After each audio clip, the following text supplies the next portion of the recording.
Good day everybody, this is just a quick video tutorial on how you change the display on your GM vehicle. This is my 2024 SLT. I just got it a few days ago, just learning a whole bunch of things about it myself.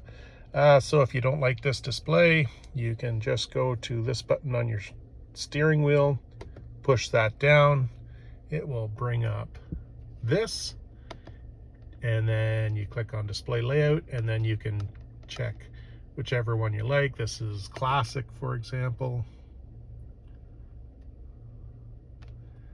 Pan out for you there. This is progressive.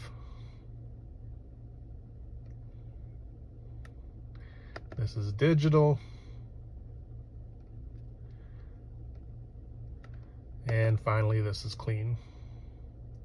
I kind of like the clean.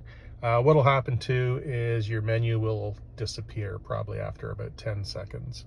There's some other things on the display you're probably going to notice.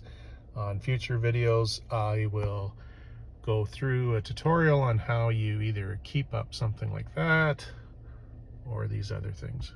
Well, hope you're enjoying your vehicle. Hope this video helps. Have a great day.